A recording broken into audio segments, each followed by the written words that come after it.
Hey everyone, I'm super excited to be sitting down with Kathy Hackle. She has a reputation as the godmother of the metaverse, and for being a leading thinker anywhere technology is coming out of traditional devices like phones and entering our physical reality or even creating a whole new one. What's cool about Kathy is that she has a behind the curtain view of some of the most cutting edge tech being developed around the world. Look, I'll be honest, I'm a big metaverse skeptic myself, and I've actually gotten on stage to tell thousands of leaders that I think the whole thing is BS. I have to get this off my chest. I think that the metaverse is bullshit. I want to ask her if I'm getting something wrong or I'm just looking in the wrong place. I want to know when and how emerging technologies are going to enter our lives and our workplaces and what we need to do to be ready. Let's find out. Hey, Kathy, thanks so much for joining today.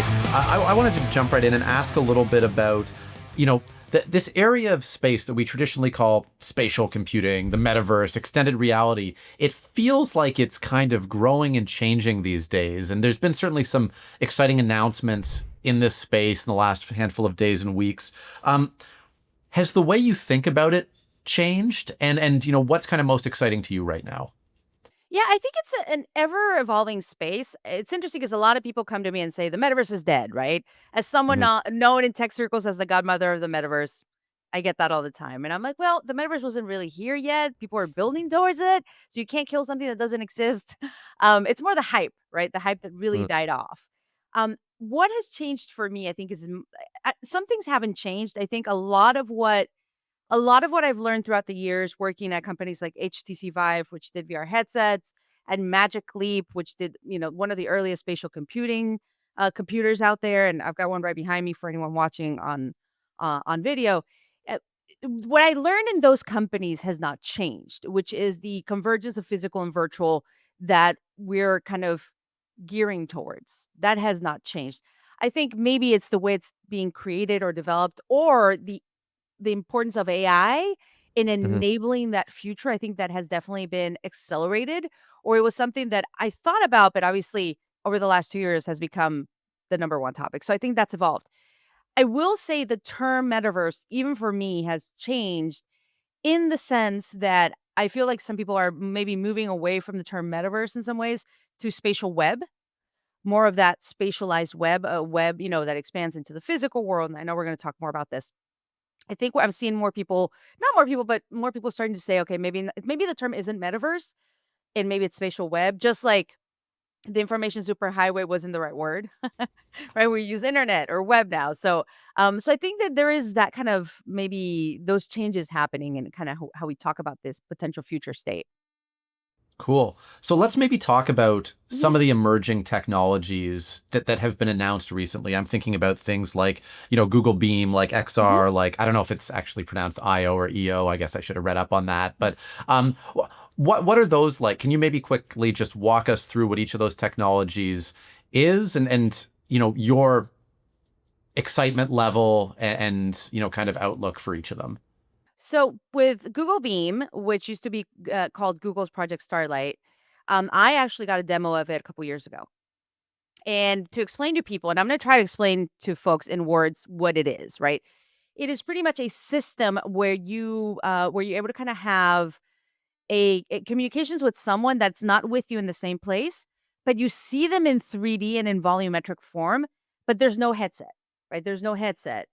It's through AI and through cameras.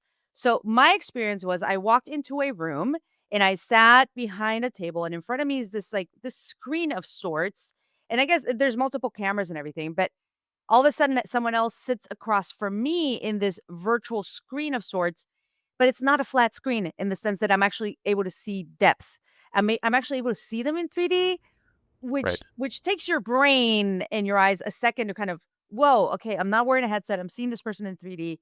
Um, and there is an AI component of how they're doing this, but you have this experience. And I think the biggest thing for me is it felt like Star Trek, like something like from Star Trek, right? It felt kind of like, wow, we're really enabling this type of communication. What impressed me the most, Jeff, was that when I had that Google Beam, now I guess demo, is how realistic things looked, right? I could almost see their pores, which was Hmm. impressive to me. Like it was really great definition. And then they had an apple. And I remember them extending the apple towards me. And my initial reaction as a human is I would want to grab the apple. Of course, I can't because it's virtual. Um, but that kind of was the moment for me that I said, "This is powerful technology." And whether it's something that, we have in our homes, or whether it's something that's enabled through different devices, or you might have people using a Google Beam and headsets at the same time. I don't know what it's gonna look like. It looked to me like one of the ways that we're gonna communicate as humans in the future. So that's for Google Beam. You asked me also, do you want me to talk about some of the headsets and some of the other Well, things, let's or let's just, while we're on Google Beam, yeah. because I don't want to lose track of it. How much in your mind is this kind of a tech demo and it'll stay a tech demo, versus do you think there's actually, commercial applications here? Is I guess the hardware infrastructure going to be viable for people to have these things, in their homes or in their offices? Well, maybe potentially if it's smaller, it is still, I mean, the demo that I got is still a pretty big setup, right? Yeah. So I wouldn't think it's small. It could be very useful, I think, for like fashion brands. For example, this is where my mind went when I saw it was, the Apple, but then I was like, my gosh, if I am buying jewelry or I'm buying something where I want to see the texture, I want to see it up close. And maybe let's say I'm in Hong Kong and the jewel I want to buy is in Mexico, let's say hypothetically. This Mm. is going to be a way to kind of have that communication in a better way. Or if I am a designer and I am dressing a star, and I want to show them some of these, dresses in a much more 3D immersive way. So I think that we might have these devices in certain places. I don't know if it's going to be in every home, at least for the time being, but we might have them in different places. I could even see people setting up, and this is my mind going to a lot of the current research I'm doing on AI technology and the future of human relationships.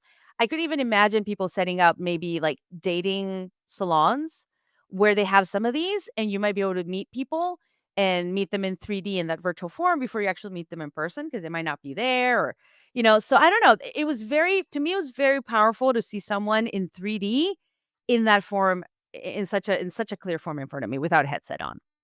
That's so cool, and I love it. It sounds promising in the sense that, Mhm. you can just rattle off potential use cases, Yeah. and that's always an interesting barrier, or an interesting kind of pressure test for a new technology. Is it, something where you can say, okay, you could use it for XYZ, or, and I'll dunk on the metaverse for a minute, but I feel like there was a time with the metaverse where it's just like, no, trust us, it's going to be good, but we can't exactly explain how you're going to use it.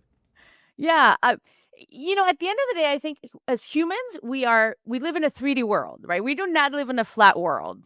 Mhm. It's all 3D, and we're volumetric. So my premise has always been like, for example, with the dating example, it's like we date in 3D. Like a lot Mhm. of it is text and a lot of, but like at the end of the day, you date a human, at least for now. And they're in 3D. So why not date in 3D? Those sorts of things. So I'm really interested in kind of looking at that. My mind also went to like job interviews because, so many decisions are made on a flat Zoom video of whether you hire someone or not if you're not meeting them in person. I feel like this could add a level of potential to see someone's personality come through, or see how do they, there was a part of me that thought, okay, this could be really interesting for job interviews as well, and making a better decision about who someone is, r- in a more 3D form than just a 2D Zoom call. So, Right. Well, and it strikes me as the type of thing where, if we're anywhere near being able to send any number of these out, it starts Mhm. with, okay, there's special salons, or there's Mhm. special, places you go that have them, and people get a feel for them. And as the economics change, they, first they enter the Mhm. enterprise, and then maybe they enter the home, and there's a whole, kind of 5 to 10 year, maybe even more Mhm. timeline of how we integrate these into our lives. Yeah, and I don't think it will be just one device. I think we'll have multiple devices that we go in between depending on what we want to do, right? But I think that whatever this is laying the seeds for is part of that future human to human communication state. Right. And I have to ask you, because you used this face to face. What was there any part of you that experienced it and thought like, well, why would I ever take another call on my phone again? Like, why would I ever go back to the like? Is there a world, if the technology enables it, where it actually, almost fully replaces what we're doing now? Yes, and especially when it comes to emotion and family and people you care about, that's one of the moments where I said, okay, this has potential in that sense. Um, and I think that's where a device like Google Beam or devices like some of these newer headsets that are coming, could really be important, right? Which is memory preservation, or the idea and the concept of presence, of being with someone in kind of the same place, even if you can't be in the same place. I thought that was very powerful. Um, there's a lot of thinking I'm doing right now, and a talk I'm working on, which is called the future of the family photo, right? So anyone listening here, I want you to think about 10 years in the future, 2035. What does your family portrait, or your family photo look like, right? Does it include potentially a hologram of a deceased loved one that might not be with us? Is that possible? Is, the technology's already here, right? Does it include a robot, right? I think of the Jetsons. The Jetsons always had Rosie. In any picture of the family, Rosie was always there. So my mind extends and pushes into that of like memory preservation. And this comes, I guess, from that Google Beam experience, but also from Apple Vision Pro, and some of the devices I've used, where you're able to relive memories. Like, I shoot a lot of, like, let's say, spatial video, which is video that has 3D and depth, on my iPhone.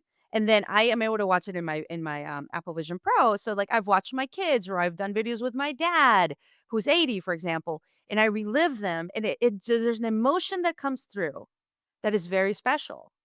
So I think that there is something there. And I think products eventually do take off, not for technology's sake, but because they allow us to feel something. Um, and the example I give everyone is Facebook. Like, my parents, and like a bigger part of the market, didn't enter Facebook until they weren't like going there because they needed to see kids of pictures of their grandkids. Right. So it's, I think that there is something here that has to pull at our heartstrings to make some of this technology fully mass market. That's really really interesting, and I hadn't really thought about it. But Mhm. I'm by no means like a big like AR or VR guy. But in my own experience, the time I messed with it the most was I had years and years ago. I don't remember what it's called, like Google Cardboard or something. Oh, But there yeah. was, yeah, yeah, and I remember the memory is emotional, that I Yeah. remember I could take Mhm. pictures of like my parents' house and put Mhm. it on, and like you're there, right? And it captures that moment in time. And so it's really interesting that you bring that up Mhm. as kind of like the use case, because I totally buy that, and I see Mhm. that being the way that we, again, the stress test for where this technology will work or not work. And I think especially with AI becoming coming more at the forefront, and everyone talk about humanoid robots and dating AIs and all that stuff, I think human will have a premium. And I think some of these technologies will allow us to have that, that human experience that we all so crave, or most of us do. So yeah, I think that there is two different forces happening at the same time here. You mentioned briefly Vision Pro, Mhm. and Vision Pro. I don't know if this is just my feed or my Yeah. sphere, but I feel like there's been backlash is probably too strong a word, but I feel like I've heard some Mhm. news stories or some propagated stories of just, oh, people are asking for refunds, or it hasn't really panned out the way people thought. You know, where are we in the life cycle of Vision Pro? Was it, always just meant to be a tech demo, and you know, it's gotten as far as it's going to go? Where does that product go from here? Well, I think it goes further, but I will tell you this: I do believe that as a product, this was not a consumer product. This was a developer's kit. Let's be very clear. Granted, they made a huge, splash Yeah. from a consumer standpoint, but was it a consumer product? No, not really. I mean, I'm a developer. I use the device to create things. There's still friction in being able to create things for the Vision Pro. It's not something everyone's going to be doing, at least not right now. So definitely would say that. And I don't think that I don't think they had like I don't think they expected to sell billions of these. I think that it was just kind of a very, very Apple marketing push, to prime the market. I think personally that's what they were trying to do: prime the market, test the market, bring something innovative out, because, what else can we do to our phones? What other cameras can we add to it? So I do think, as we look towards the future and potentially newer products that Apple might bring to the market, we're going to see different versions. I'm not saying it'll be the Apple Vision Pro 2 or something, but I think we'll see bigger, like, different versions. At the end of the day, what all these devices are trying to do is replace the mobile phone, or give us an option that might be more immersive than the mobile phone, right? So yeah, so I don't think Apple Vision Pro 1 is it, right? But it seeded the market, it seeded the narrative, and it started kind of that path towards this newer 3D spatial video, spatial audio format. Right. So speaking of new devices, um, what what is OpenAI up to right now? They've got this partnership that they announced. I'll be honest, I don't fully get it. Like I get that they want to expand into hardware or into the physical world, but I don't really get it. Like can you shed some light on what's going on over there and how you see it kind of playing out? Yeah, so I don't have any insider information, so first of all, but I'll tell you what I've noticed. So I've been tracking this for almost 2 years. So one of the first times I heard Sam Altman talk about the future of the smartphone or hardware, really a hardware conversation, was Wall Street Tech Live 2023. That's as early as I heard him talk about hardware, and it stuck with me. And I was like, oh, let me hear this. So then earlier in 2025, there was news that they had filed patents for smart jewelry, for smart glasses, VR headsets, a whole bunch of different things, right? And I wrote a lot of articles in Forbes and also for the World Economic Forum about how the hardware is critical for the development of the newer models. And whoever owns the hardware owns the data that is going to train the newer models. What I mean by that is that this is just a strategic play. This is not just about hardware, right? Right now, what you have is generative AI, large language models that are trained on language, right? Whether it's video, whether it's audio, whatever it is, right? But it's mostly trained on audio and things that already exist, that have already been created, right? In order for us to go from generative AI into agentic AI and then into physical AI, which is kind of the curve that Jensen Huang from NVIDIA shows us every time he does a keynote. Um, in order for us to get there, you are going to need new architectures and new models. And some of those new models are, for example, vision action models. So models that are scanning the world, the physical world, constantly in real time, creating a virtual version of the world, like a mesh of the virtual world that is going to allow these devices to understand the world, put content in front of us. It's going to allow more robots to navigate the world, more autonomous vehicles. There's this whole other component. So whoever owns the hardware is going to be able to kind of own the data or have access to the data to train these newer models. So this is a vision towards the future. And the only way that OpenAI can eventually compete with an Apple or a Meta or any of these is if they have a hardware play. And I think a lot of people miss that. Like they don't understand that this is a hardware play in that sense. And the moat around the software, the moat around the LLM per se that we use today is getting smaller by the day, right? So where are the bigger opportunities? Where are going to be the larger moats? We'll be in hardware because hardware is hard. That's the saying of anyone that works in hardware. We all know that.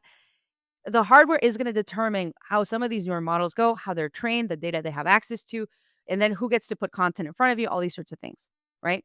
So whoever owns the hardware is going to have an upper hand. That's why Meta, for example, is in their hardware era.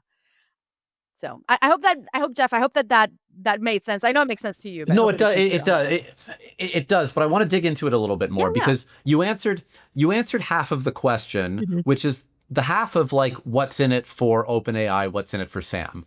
I get what's in it for Sam. I get Yeah. what's in it for OpenAI. I get the competitive part.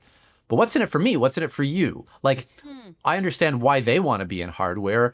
Why should I get their device? Why as consumers should we be excited about this? I don't know if we should be excited about this or not. I don't know what's in it for us. What was in it for us for social, a connection? Yeah. But obviously that turned out to be a totally different thing. Our data, we became the product kind of thing. Uh, So I don't know. I don't know what's in it for us. The only thing I can imagine here is a couple things. I would say the fact that we're starting to all use AI so much on a constant basis that maybe that human technology collaboration that we're building becomes something that we do every day, and then it's going to be easier to do it in some other type of hardware, right? I don't always want to be talking to my phone or to my computer. It's some other device that I can talk to that can give me more information in real time about the physical world. So what could be in it for us would be faster access to AI that understands and sees the world and becomes a lot more useful to us. That's potentially what could be an incentive to consumers. There's a whole question about privacy, right? Is there even privacy? Like, I'm a guinea pig for all these devices. I've got my iris scanned by I don't know how many devices. Like, to me, like or my hand, like my face scanned by so much facial recognition. Like, there's a part of me that feels like, I mean, in my perspective, because I am a guinea pig and I try all these devices, I feel like maybe I've given up a lot of my privacy already. It doesn't mean everyone should, right? But there is that question, like, what is in it for the consumer? I'm not sure yet. I'm not sure what exactly other than potentially being able to, being able to do certain things. I do think that if Alexa, and this is the joke, if robots, if Alexa can do my laundry and Alexa can, do my dishes, then maybe it is something that I want in my house. Yeah. Well, and it's such and I swear I didn't plan this, but it's such an interesting it's such an interesting comparison with Google Beam, which we just talked about, because this is a technology where there's an emotional reaction and it's so present and we're rattling off use cases. And then, we switched to OpenAI and we're like, I don't know. It's like, it's good for Sam, like, but I don't know what we'll use it for. So it's very interesting to have these completely different ends of the spectrum here. I'll give you a comment here that I think is very important and very relevant. The data that has been coming out is that a lot of people are using LLMs like ChatGPT, for example, for advice, maybe companionship. A lot of people are using it to get advice for dating. Some people are dating the AI. Um, you know, but what people forget here is that you, at the end of the day, especially if you're seeking it for therapy, which is concerning to me, um, you are talking to a corporation. You are not talking to a friend, right? This is a corporation that owns the LLM, and the LLM is programmed to agree with you, unless you ask it not to, unless you're like set the parameter that you want it to be, contradict you and all that stuff. And that's what I think people forget. It's like, you're not talking to a friend here. What you're talking to here is a corporation, a general purpose large language model, right? And I think people lose that. So your question is, I think, very relevant at this moment in time where so many people are going to it for advice. I was actually talking to a friend about this over dinner the other day, which is, you know, first of all, I'm a huge advocate of mental health. I'm a huge advocate of people getting therapy and getting support. And what my friend said is when she talks to a therapist, it's confidential, but it's not a completely closed system Yeah. because the therapist has notes, on their computer in a notebook. But that's the extent of it, right? Like someone could break into their office or into their system and hack that. When you start moving that to like, okay, now I'm talking now Google has access to that. Now OpenAI has access to that. And they're like almost explicitly, I would say, using that to train their systems. Like, what does that mean? Oof. And what is the potential downside for you as an individual there? All of this is data, right? It's data. Mhm. It's the data you're putting in there. If the LLM knows that you have broken up with John and you're really sad, like it starts to be like, okay, maybe you'll start getting ads for Match.com. I mean, this is all about selling data, right? And what Yeah. information are they going to get from you? And then when you add AI agents into it, that's the next level. I mean, if your AI agent knows that you're sad because you broke up, or or something like that, like, is it going to start is it going to start shopping for things to make you feel better that you might not need, like Wally type of situation, right? I don't need the Slurpee, but it makes me feel good. So I think that there is this added layer that worries me when we're putting so much information, personal information, into these devices. Well, not devices, into these LLMs, right? When there is no HIPAA, there's nothing regulating this, right? And I went to Esther Perel's sessions live, and there was a big conversation around AI, and it was mostly therapists and coaches, and that was the big question is like, our patients are all going to ChatGPT for advice. We don't get to see it. We don't necessarily think that everything it's saying is the right course of action. They're finding value in it. How do you merge those? How do you marry those two so that there is ethics and privacy in some ways when it comes to mental health, but also that people get access to something, when they might not be able to afford a therapist. So it's kind of like I mean, someone's got to come up with a really good solution here at some point that allows for both. Well, and not to try and get the silver bullet answer, but Mhm. I mean, do you have some overarching guidance that you give to people around how they should and shouldn't be using generative AI? Yeah, when it comes to that personal advice part, like if it's for business, every corporation should have their own bylines on how to use it, et cetera, what you can and can't input, right? I think for personal perspective, it's just like what I tell my kids. Is that when you're doing social and when you're doing photos, nothing gets erased. Just because you think someone deleted it, no, this is going to live on forever. If potentially, right? Just because it snap disappears doesn't really disappear. So the same concept. You are talking to a corporation. What you're sharing, you have to be very mindful of what it is that you're sharing. It has memory. If you don't want it to remember, this is something you have to change, right? Because it'll continue remembering. So thinking through that. I think my biggest advice for some people, at least the one that I'm using personally, and this I'm just going to get personal here, is as someone that is recently divorced and dating, is I ask the men that I'm seeing to not use AI in our conversations. So the AI pledge, what I call an AI pledge, because a lot of people out there in the dating world are using AI to craft these really romantic, like talk about love bombing to love bombing 3.0 using AI. So I feel like that's something a lot of people are starting to talk about is not offloading your difficult conversations to an AI. Yeah, you can use an AI to kind of help you try to decipher how to say something, but don't give me only generated things. And I found already friends, for example, that were reaching out to me for advice. I'm like, oh my gosh, Johnny sent me this. What do you think he said? And I literally said, look, it's got M dashes everywhere. What human uses an M dash to text your boo? I'm like, this is my big hunch here is that they use ChatGPT. And then they went back and looked at the other texts, like messages, and I was like, hate to break it to you, but if it does feel to me that they're using ChatGPT because I don't know anyone that knows where to find the M dash on their phone when they're texting. That's by the way, I love the M dash text. I was just a test rather. I was just laughing at that.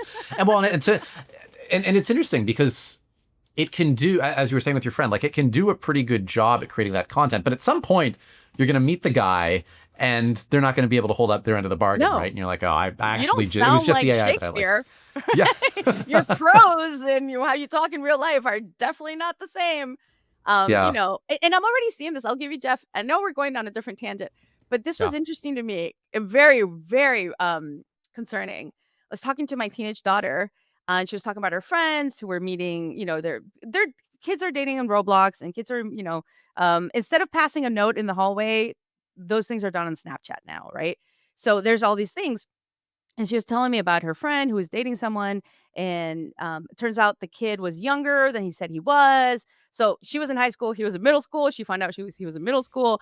Um, Yikes. but then she was like, "But I don't wanna break up with him because he writes me these really beautiful messages." Oh my gosh. And then she shows my daughter the messages, and of course, being my daughter, she's like, "I think that might be AI." So then my daughter shows it to me, and I'm, like, deciphering it. I'm like, "No, there's no way, a middle school boy, no matter how good he is writing this level of prose on a constant basis." And Yeah. yeah, and if in fact, this kid was using ChatGPT. So, I mean, there's already a lot happening with teenage girls being manipulated. I'm concerned. Oh my gosh. Yeah, that's like equal parts funny and And terrifying sad. there. Yeah, yeah, and sad as well. Um, let's maybe zoom out in terms of just technology in general. We talked about a few particular use cases, but just in general, when we think about how some of these technologies are starting to intersect, we're thinking about AI, we're thinking of Internet of Things, we're talking about extended reality, robotics, all that good stuff. Where are kind of the pockets right now that are most exciting to you, or do you see the most promise? There's several. I would say when it comes to emerging technologies, I would say there's 4 for me that I'm really interested in. And I'm actually doing some work with Nokia as their futurist in residence. So there's 4 things that I'm really interested in. Obviously, on the component of AI is the concept of expanding AI into the physical world that we talked about. I actually just spent about a week, a little over a week in Japan. And I actually got to spend a lot of time with some of some of the nations in Japan, some of the Japan's leading roboticists, like Professor Ishiguro, which a lot of people know. He has like a humanoid robot that looks just like him. He's at the forefront of humanoid robots, and kind of having conversations with him of why people would adopt these. Where is this going? I spent time with another brilliant roboticist who's working on creating extra fingers and limbs for humans, right? Which sounds weird, but once he shows you what he's doing, you're like, wow, okay, this could be really interesting for the future of work. Um, so really trying to think through like what is the purpose of a humanoid robot, right? And especially in a country like Japan, where you have an aging population, right? Eventually, they're not going to have enough young people to kind of help. Like, there's a whole bunch of things. There's a lot of loneliness as well. So, thinking through that and seeing kind of the good and the bad there, especially I think culturally though in Japan, from a religious standpoint, I would say from a spirituality standpoint they do, there are, concepts that they have about inanimate beings having a soul, where we might call a soul in English. Whether it is a statue of Buddha or whether it's an object or a puppet, like that for them is very, very, very ingrained in the culturally. So for them, robots have always been around, and they've already accepted robots, not necessarily as a soul, but as beings that might have maybe not sentience, but there's a different perspective. Whereas we in the Western world see robots and we think Terminator most of the time. I think in parts like Japan, the perspective is different. So I would say definitely humanoid robots. I'm finding that fascinating. So, Um, sorry, just before we yeah, leave yeah. humanoid robots, you said, I just want to zoom into something because you used the phrase when we think about the purpose of humanoid robots. Mhm. Can we unpack that for a second? Yeah. Like in your mind, what is the purpose of humanoid robots? Like what are the best emerging use cases? Well, I think there's several, right? There's several short-term ones, which could be long-term care for the elderly when there is a need, when there is when there's not enough people to maybe come and help. So that was something that was obviously talked about. Definitely, there's also conversations about humanoid robots for at work. I don't know if humanoid robot is the right form for certain work. If it's a factory, it doesn't have to be a humanoid robot. Why does it have to be in two legs? There's a whole conversation there on that. So yeah, I think that there's uses. There are some uses that are kind of more edgy. I don't necessarily want to go there, but those are definitely being explored in Japan. Read into that what you may. So there are different uses. There was an interesting part of what Professor Ishiguro was presenting at the expo. So I was there at the World Expo, and he curated a whole pavilion called the Future of Life. And in it, there was like thinking maybe 100 years into the future and how you might be able to kind of offload your consciousness eventually into a humanoid robot. That's obviously not something we can do right now, but there are plenty of startups or companies thinking through how that might be possible in the future. So I don't necessarily want to be offload my consciousness into a humanoid robot, but it could be a potential future. It's ahead of us. So I would say those are some of the things that definitely I'm seeing, right? And then there's also that idea and the concept of labor at home, like help, house help, Hmm. all those sorts of things to The offload. Rosie from the Rosie, Jetsons. pretty Yeah. much Rosie from the Jetsons. Yeah. So, which I Yeah. wouldn't mind having a Rosie from the Jetsons at home, to be honest. But Yeah. Cool. So sorry, I interrupted you there. What are the last two cases? no, I think that's kind of Sorry. it for humanoid robots for right now. What I Right, have. sorry, beyond the humanoid robots, Oh, the beyond next that, two. Yeah. I would say I'm really interested as well. Well, spatial computing, that's kind of my background. That's where I come from. I'm excited to see that convergence of physical and virtual, of being able to, and when I say that, I mean being able to see digital content in front of you. So making that virtual layer that we engage with on our phones kind of visible in front of you, right? So eventually being able to navigate the world with some type of wearable or device or whatever it becomes that allows me to see this digital content in front of me. So annotations, wayfinding, holograms, all these sorts of things in front of me. I find that really interesting. So it's when the world becomes the canvas, the physical world becomes the canvas, but it also becomes real estate, which is very scary. Um, there's someone asked me the other day, what keeps you up at night from a work perspective? And I said, it does not keep anyone else up at night or very few people in the world, but it's the concept of virtual air rights. Who owns the air around you? Who owns what's in front of you, what you can see it and within earshot? Because with these devices, once again, you're like, why would we use these? Right? There's going to be things that are going to be put in front of you within eyesight. You're going to hear things. So who owns that? Who regulates that? Right? I'm talking to governments right now about that concept of virtual air rights. Once we have these, once AI is in the world, you have to start to create these sanctuaries where nothing is allowed to be put in front of you. So that's a promising in one way because I think there's going to be a lot of things that get unlocked, like virtual fashion, like ways to express ourselves, being able to be present in different places at the same time. Like I think there's going to be a lot of stuff that's unlocked there. But also there's this other component of like potential things that could go really wrong that we need to get ahead of really soon. So that's what I would say. And then I'm really interested in space technology. That's where I've been kind of spending a little bit of time over the last couple of years, doing some really interesting projects in that space. But thinking through, how does space commerce take off? What does it mean? Just thinking through that. Those are areas that I'm focused on as well. Where I'm learning, where I'm kind of becoming more knowledgeable, and I think a lot of people should be, is quantum. Not just quantum computing, but quantum sensing and quantum communications, which Nokia is actually doing really interesting work in. I'm not an expert by any means. I do not claim to be, but it's a place where I'm spending more and more time educating myself on what it means. So don't ask me for any expert advice on this one because I'm still very much a pupil. Got it.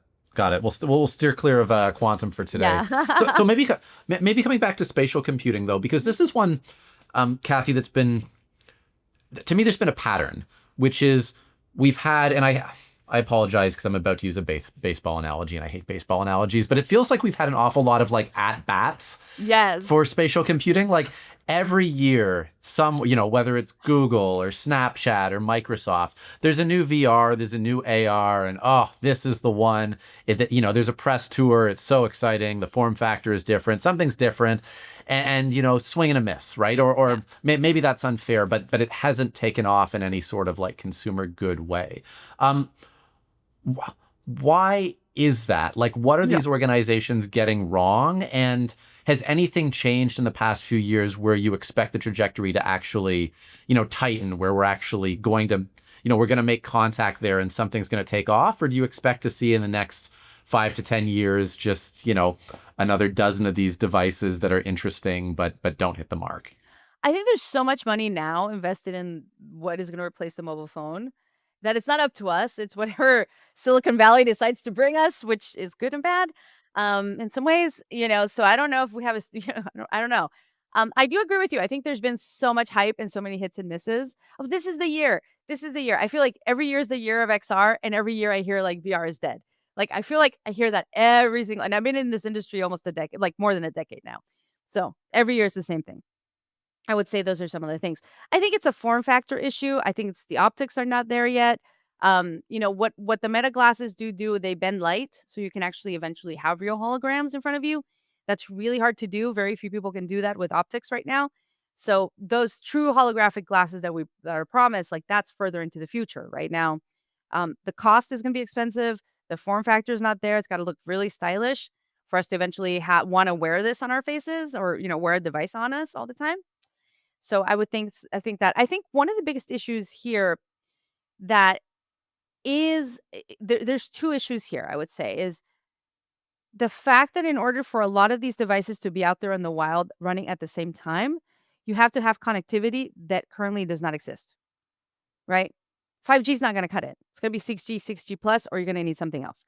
So I think that is something that most people are not thinking about. It's like if you really are going to have whatever device you end up using, millions of them, people wearing them on the edge. Like we're talking about like edge, we're talking about computing, you're talking about connectivity and levels we've never seen. So so yeah, that's an issue. If you don't have enough connectivity, you're not gonna be able to power all these devices, at the same time, right? We all have our phones and we're able to navigate the world because there's 5G bases and there's all these sorts of things. So I think that there's really interesting work there being done with what's called radio access networks and putting AI compute in 5G bases to try to bring that closer to the user. But it's early days, right? So I don't think we're going to see that connectivity till, maybe 5 years from now. So that's one. And I would say the other question, and one that I pose myself, is the data centers, right? Everyone's talking about data centers when it comes to AI. If you are truly going into agentic AI and then physical AI, what these data centers are going to be able to do is power that future state and power these devices, right? And at the end of the day, we are going to need a lot of data, which requires a lot of data centers, and that requires a lot of energy. So there is that push pull of like, do we really want this, right? So I would say those are some of the things I would say. But yeah, it's a form factor issue. It's a fact that the devices, you have to have a problem that you need to solve, right? Instead of like, oh, I'm trying. Yeah, like what is the problem this solves for me at this point? Nothing Well, really, and right? that's exactly what I'm caught up on, because you asked this question, which I think is what a lot of the Silicon Valley firms are asking, which is what's going to replace the mobile phone. And to me, like, that is such a like consumer facing question. That's such like a business question. It's like, how do we make more money? Like how do we solution in search of a problem? Like, and to me, I'm gonna rant here for a second, and No, maybe but I'm please totally do. wrong, This but is interesting. to me, like, Steve Jobs never approached it like, I need something to replace the iMac, therefore I'm going to create the iPhone. It's more about like, what could we unlock by people having, all the power of a computer in the palm of their hands? Because you have to start thinking about the use case, the killer app. And to me, so much of what we've seen is missing that. And coming back to it again, like that's why I'm sort of excited about, the Google Beam stuff. But I don't know, that's the test I use when I look at some of these things is like, why should I as a consumer be excited versus just like, and I work with an awful lot of tech geeks and they're like, Yeah. the tech is exciting to them. But like, come on, are you ever going to get to scale just because the tech itself is exciting? Yeah, and I fall into those groups, right? I speak in a silo. Like I'm surrounded by tech people, and we usually are speaking in silos of like, oh my gosh, the field of view. Who cares? Like, I don't think the consumer cares about the field of view, right? What's the problem it's solving for them? So I will say that I do think there is a level of hope because it is Johnny Ive who's being brought into OpenAI with his startup company and building something. So I think there is some level of hope of like, oh, it might be a great UX and a great experience, right? Um, so we'll have to see. I mean, I have no insider information. I don't know what he's building, right? So we'll have to see. We'll have to see there. We've got, obviously companies like Humane and Rabbit that presented ideas and concepts on what could replace the mobile phone, and they failed, right? So I'm not sure. I will say from anthropological perspective, let's say this in a technological history perspective, there is a documentary that I think should be required watching for anyone in tech. It's called General Magic. I'm not sure if you watched it. General Magic. So, right, it came okay, this documentary came out right around the time that Magic Leap had their massive layoff. I was one of the people at Magic Leap that got laid off.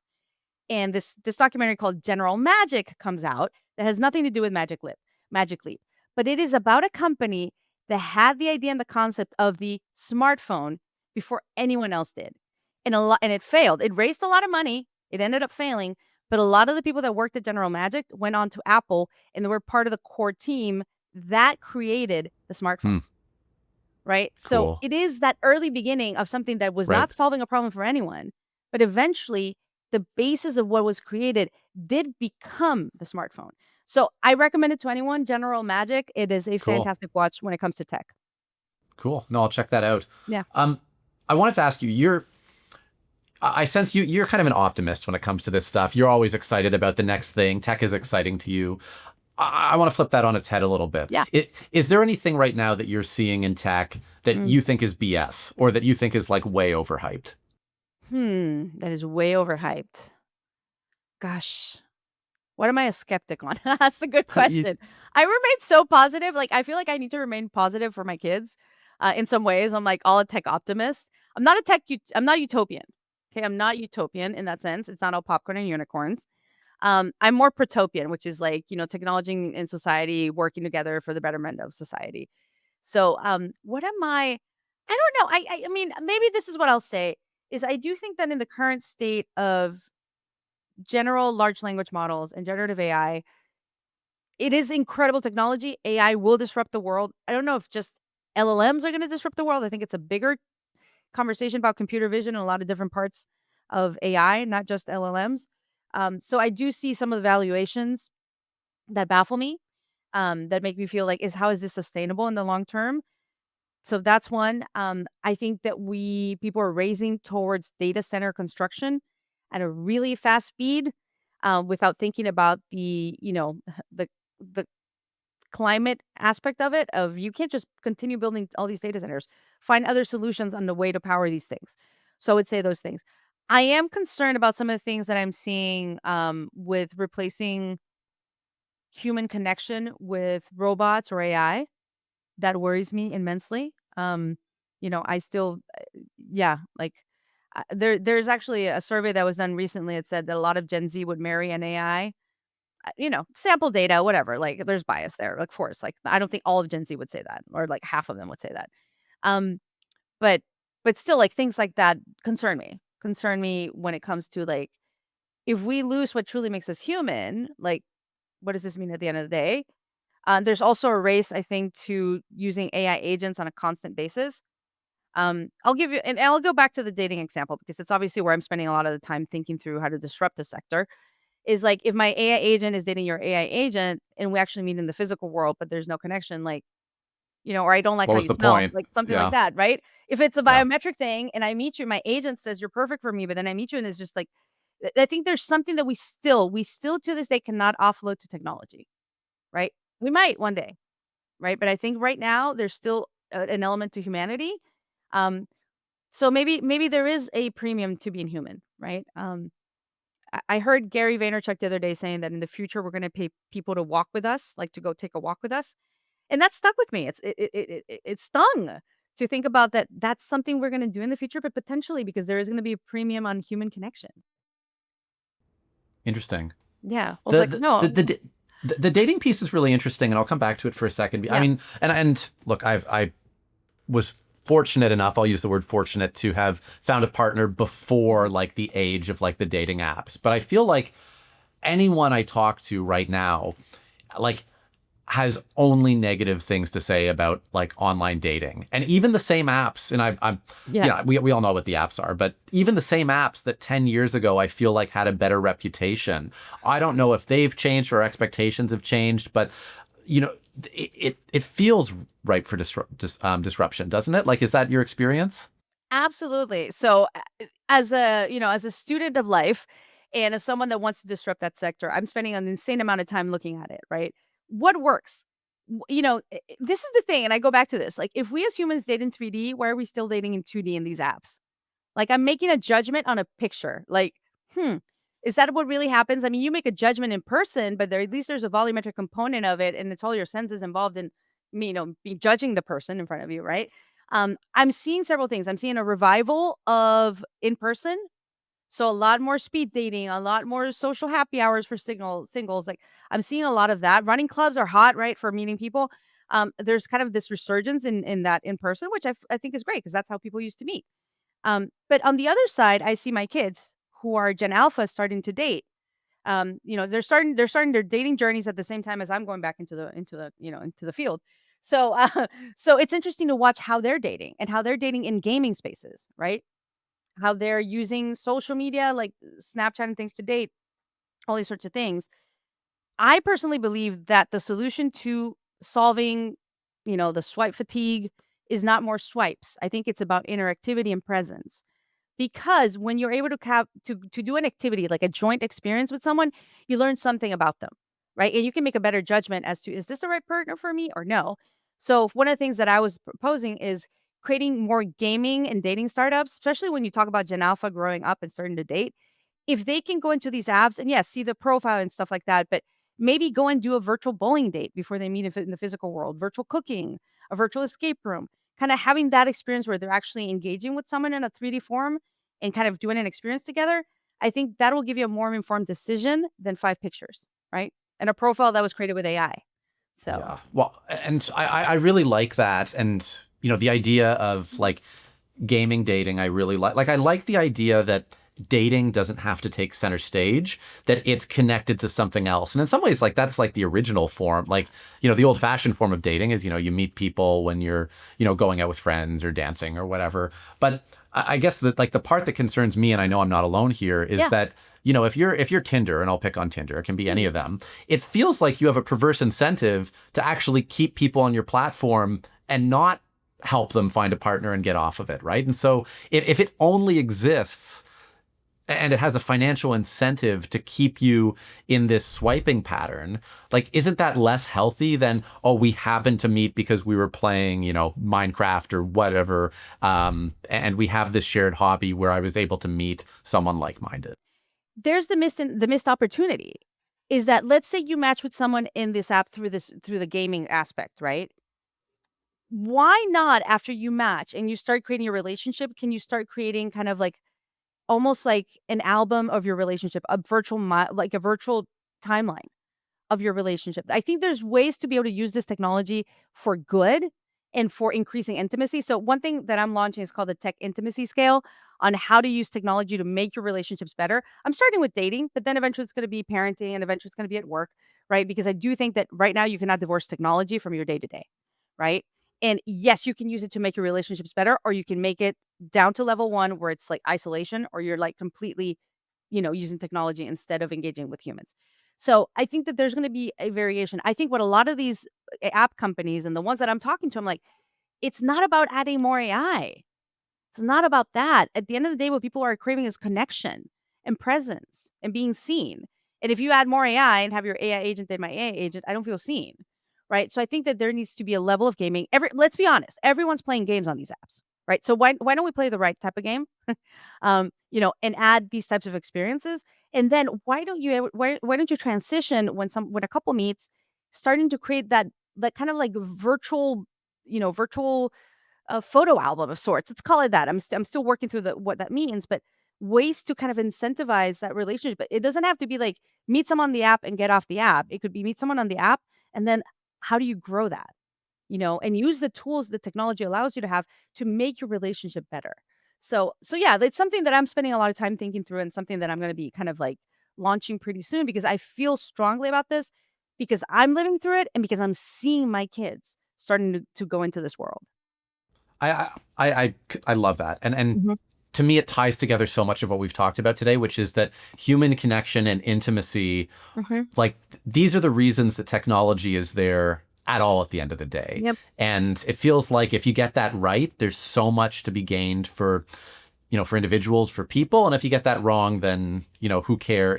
We either end up in a state of apathy or, worse off than we were before. So I love that message for, individuals or even for, technology leaders listening to this. Kathy, I wanted to say thank you so much for joining today. This has been super insightful and I really appreciated our conversation. Thank you. I love being here. And yeah, I'm glad we took some turns that we weren't expecting, but I think it's going to be useful to folks out there. Absolutely.